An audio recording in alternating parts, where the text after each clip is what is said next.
très très beau rallye, un beau plateau. Merci à nos amis suisses. Lui, c'est Philippe, le directeur du rallye de la Côte Chalonnaise. Le rallye qu'on s'apprête à vous présenter aujourd'hui. On a passé des jours entiers à filmer, interviewer, même quand les pilotes n'étaient pas forcément disponibles. Tout ça pour vous donner le plus possible l'envers du décor du rallye de la Côte Chalonnaise 2024.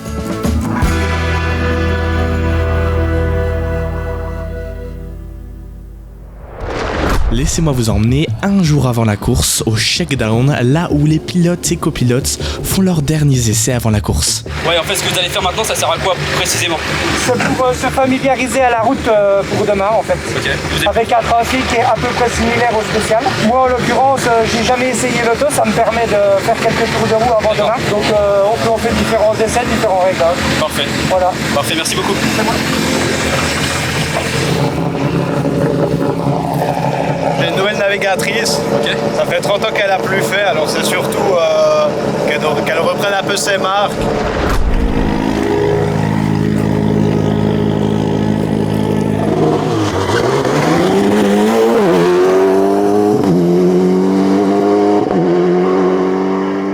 Donc là, on est rentré les essais. Donc là, nos parcs d'exposition de Chalon-sur-Saône. Et donc là, on va aller aux vérifications techniques et administratives. Donc on va interviewer un directeur technique normalement et quelques pilotes si on peut. Alors je sais, dit comme ça, vérification technique et administrative, ça peut faire peur. Et ça tombe bien parce que ça fait pas peur qu'à vous. Ça fait aussi peur aux concurrents. Un peu stressé pour les vérifs, honnêtement. Et pour demain, comme il pleut, on pense que ça devrait aller. On va aller doucement, essayer de finir. Et... Déjà finir, ouais, ce serait déjà bien. Voilà. On voit derrière la voiture, c'est marqué merci papa et maman. Non, ils nous ont gentiment offert nos tenues et nos casques, donc c'est pour les remercier. Je suis Laurent Kéry, je suis un commissaire technique de l'épreuve de la Côte Chalonnaise. Et notre rôle, en fait, est de contrôler la conformité des voitures au niveau de la sécurité avant l'épreuve. Donc, il y a différentes catégories. Là, vous avez plusieurs fils. Ce qu'on va contrôler, c'est est-ce que la voiture est engagée dans la bonne catégorie pour maintenir l'équité sportive et est-ce qu'elle présente tous les gages de sécurité au niveau de sa structure, de sa fabrication et également de tout ce qui est des équipements de sécurité du pilote et du copilote.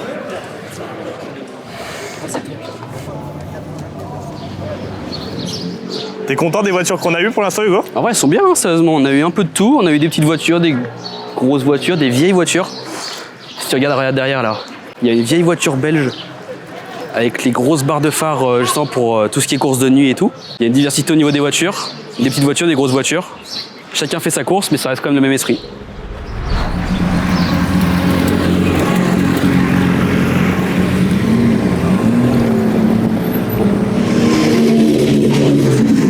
Là, nous sommes le samedi 6 juillet, nous sommes à Saint-Martin-sur-Montaigu pour la spéciale numéro 1 à 8h52 départ de la première voiture. On voit que le temps est plutôt instable, on va dire. Il y a peut-être pleuvoir, donc on verra comment est-ce que les pilotes vont gérer la pluie et surtout leur stratégie au niveau des pneus. 210 au départ, 210 au départ.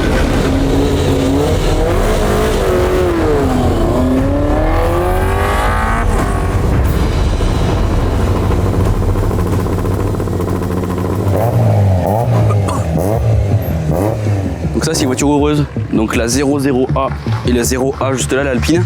En gros c'est celle qui va ouvrir le rallye pour les voitures modernes. En gros on a toujours des voitures ouvreuses avant certains rallyes justement. Avant chaque catégorie de voitures pour avoir de la sécurité pour les pilotes, on a des voitures ouvreuses qui sont là pour vérifier le circuit, pour savoir si tout se passe bien. Donc là ça veut dire que dans quelques minutes on devrait avoir les premières modernes qui devraient arriver, donc les grands favoris. Et si vous êtes prêts avec ce temps là avec le temps qu'il fait là? Ah ben on va être obligé d'accepter le temps. Hein. Ouais. Donc on va y aller en sécurité. Ok. Et puis on va donner les informations aux concurrents pour voir comment est la route. Et vous avez quel type de pneus là? Ah là on est en pneu complètement pluie. D'accord. Et j'ai une question. Donc là le parc assistance c'est dans 2 étapes. Vous devez garder le même type de pneus pendant les 3 premières spéciales ou pas? Je pense qu'aujourd'hui on est bon pour garder les pneus pour toute la journée. Hein. D'accord. Je souhaite que le soleil revienne mais j'y crois pas beaucoup. Hein. D'accord, pas de soucis. Merci beaucoup, bon courage. Merci. Alors que la pression est maximale et que les pilotes s'équipent avant d'effectuer chacun leur tour leur départ, on a essayé d'avoir quelques interviews pour qu'ils puissent nous expliquer leur stratégie de course. Excusez-moi, on peut vous poser juste une question? Rapidement, hein, c'est vraiment rapide. Du coup, on vous a vu hier. Oui. Comment ça s'est passé la période d'essai? Parce qu'on sait que vous connaissiez pas trop la voiture, mais ça faisait longtemps. Ouais, non, ça a bien été, on est content, on a repris un peu nos marques. Ok. Alors on va se réjouir, puis on va voir comment dans la première, quoi. Vous la sentez comment la course là? Parce que là, il pleut quand même un petit peu, il y a beaucoup plus ce matin. Je pense que ça va être un peu sur la retenue, en tout cas la première. Voir un peu comment ça se passe, voir les routes, vu qu'on connaît pas non plus trop les routes d'ici, comment elles deviennent grasses et tout. Alors, la première mollo. Ouais, du coup, ils arrivent. Donc on va se mettre au départ.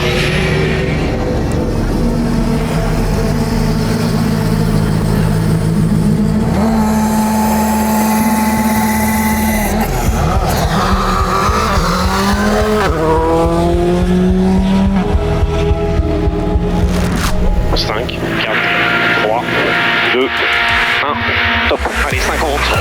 Gauche 6 plus, à fond. 50. Et droite 80.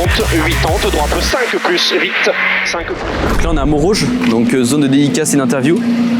Donc là, ils ont fini les 3 épreuves spéciales. Et comme on voit, là, les voitures donc, du coup, sont entreposées. Alors là, c'est pas encore la fin, on est là qu'au milieu du rallye. Il reste encore quelques spéciales aux pilotes. S'ils se retrouvent là, c'est pour reprendre des forces, mais aussi parfois pour gérer quelques petits problèmes.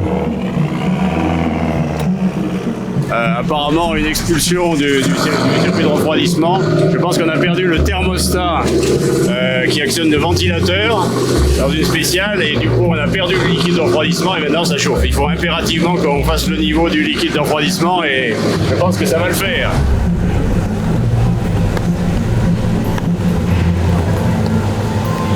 Excusez-moi, est-ce qu'on peut juste vous poser juste quelques questions? Alors on voit que vous êtes premier avec une trentaine de secondes d'avance. Comment ça s'est passé concrètement? Dans les 2 premières c'était compliqué, on trouvait pas les bons setups avec la voiture et puis dans la dernière moi c'était catastrophique pour tout le monde. Le temps, il pleuvait tellement qu'il y avait ça d'eau partout donc on a attaqué le plus possible, on a gardé de la vitesse, on a dépassé Vaison devant nous dans la spéciale et puis on s'est dit c'est notre chance, il faut qu'on fasse un grand truc et on a mis 30 secondes à tout le monde donc on est vraiment content.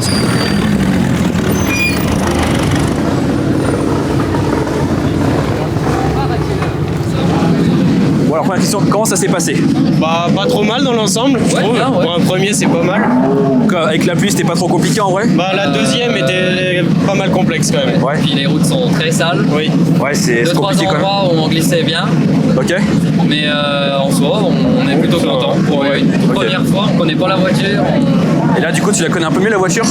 Ouais, je pense que le deuxième passage, on aura moins peur.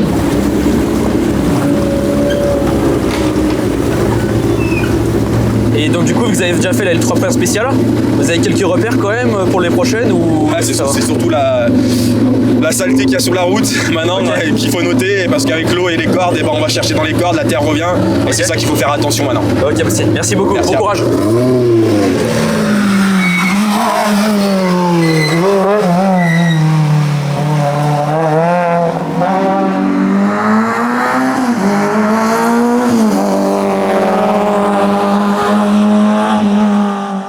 L'avant-dernière spéciale de la journée. Donc en fait les pilotes vont arriver ici, vont repartir dans la descente. Donc là on a la voiture info justement qui arrive, qui va justement informer tout le monde de comment ça se passe, qui vérifie si la route est en bon état.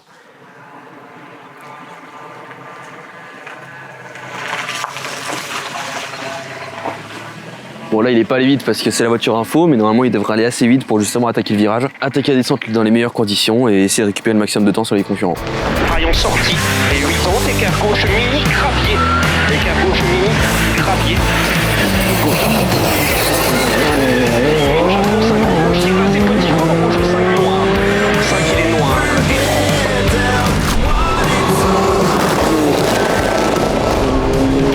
Épingle droite 2 mini, elle est noire en sortie. Au stop, épingle droite 2 mini, elle est noire en sortie. Allez, gaz. Allez, 180. Si la plupart des pilotes sont bien rentrés au parc fermé, c'est parfois pas le cas de certains pilotes qui n'ont pas fini la course, comme les jeunes qu'on a rencontrés plus tôt dans ce récap. Évidemment, l'objectif pour tous a toujours été de finir ce rallye. Bah déjà, comment s'est passée la course, globalement? Alors, pour nous, très bien. Très bien, on est au bout, alors on peut dire que ça s'est bien passé dans l'ensemble. Ouais. Moi, c'est mon premier rallye depuis 30 ans en arrière, quoi. J'ai repris du service avec mon fils. Et pour moi, ça s'est super bien passé. Ce matin, un petit peu glissant, quoi. Puis après-midi, en tout cas, moi, je me suis vraiment fait plaisir, oui. Donc comment s'est passée la course globalement pour vous? Bien, parce qu'on gagne le rallye, donc du coup très très bien. On a fait une bonne troisième spéciale qui nous a fait un bel écart par rapport aux autres. Nous on est au championnat suisse, le rallye cote pour le championnat suisse, donc du coup nous on va continuer pour le championnat suisse. La prochaine manche sera au Mont Blanc. On est en tête du championnat, donc le but c'est de continuer d'enchaîner les victoires au championnat suisse pour creuser un écart et puis essayer d'aller attraper le titre en fin d'année. D'accord, pas de souci. Merci beaucoup. Merci à vous.